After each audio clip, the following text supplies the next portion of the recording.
Q&A.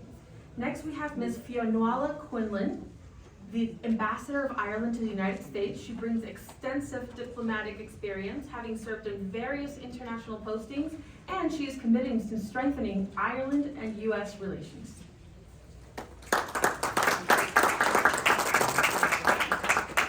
Thank you so much. It's a great pleasure to be here today, and I'd like to start by saying a very warm thank you to the Honourable Minister for your amazing remarks. Welcome and thank you to the members of Congress who are with us today and to all of the distinguished guests. I have to break the news that much and all as being Ambassador of the United States is one of the highest honours anyone can have. It belongs to my boss, Ambassador Geraldine Byrne-Mason, who is out of the country at the moment, so I'm actually chargé, just in case she's watching. I am very conscious that I am standing between you and the congressional remarks and the Q&A and possibly even lunch. So I'm going to try to be nice and quick. And just to say a few words about Ireland's approach to diplomacy, and also, of course, the very important issue of women's role and peace and security. But just to say first, Ireland's foreign policy places equal weight on our interests and our values. And this value-led approach is really critical to how we operate in the world. It has led us to take on leadership roles on a variety of issues since the foundation of our state, just over 100 years ago. From our early efforts at the UN in the 1950s on nuclear non-proliferation treaty, which we led the negotiations, to co-facilitating the negotiations of the Sustainable Development Goals, and of course our membership of the UN Security Council, most recently 2021-22, and the Human Rights Council. Ireland also has an unbroken record of peacekeeping with the UN, and our history gives us a very unique perspective. It's part of what allows us to engage effectively and we hope efficiently, but also with empathy. And that was one of the values that we spoke about in our UN Security Council campaign, and subsequently I hope we brought through. Because of course we've experienced many difficulties: colonization, famine, poverty and conflict. And it has been through the support and engagement of the international community and our friends around the world, and particularly here in the United States and in the EU, that have allowed Ireland now to come to peace and prosperity. Our values, as I said earlier, take equal weight to our interests, and they are values that are focused with a firm commitment on human rights, equality, gender, race, sexual orientation.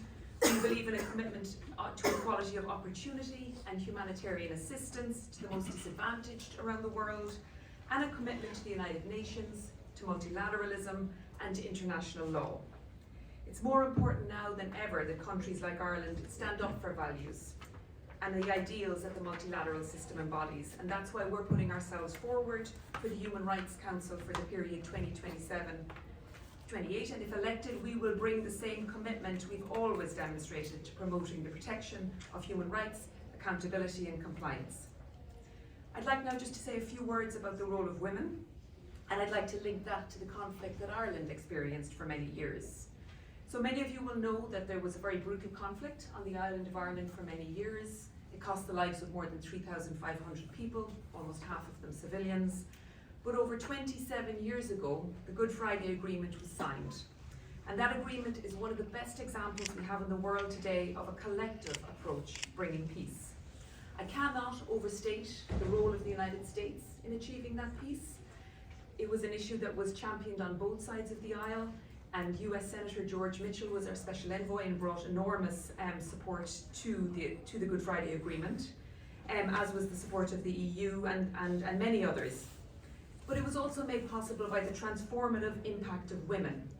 The women of Northern Ireland fought hard to ensure that they were heard in the negotiations. It was women who ensured that the victims of violence were included in the text, and that advanced sections on reconciliation and made sure that issues like housing and schooling were part of the discussion, issues that affect people's lives in a really meaningful way. The inclusion of these elements made the agreement stronger and more durable, and now Northern Ireland is led by two women who come from different traditions but are working together to build a better future. Not least due to this experience, Ireland has placed women's engagement at the heart of our foreign policy. At the UN, in our development programmes, and in our peacebuilding work, we work to ensure the full and equal participation of women, not only because it is the right thing to do, but because it brings better and longer lasting results. And I mentioned earlier our Security Council term in 21-22, and I was very proud at that time that we were the nation that brought the greatest number of female briefers to brief the UN Security Council, ensuring that women at the coalface of conflict were heard. Gender is an integral part of our foreign policy, and we know that women are disproportionately affected by conflict, as the Foreign Minister mentioned earlier, but also, of course, the greatest agents of change. Just to say a very few words about international security, although I appreciate it's a very big topic, particularly at this moment in time.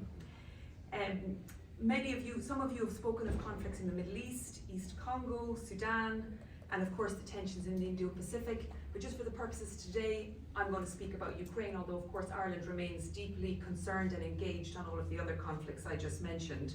But just to say that the fear of conflict broadening in Europe is very real.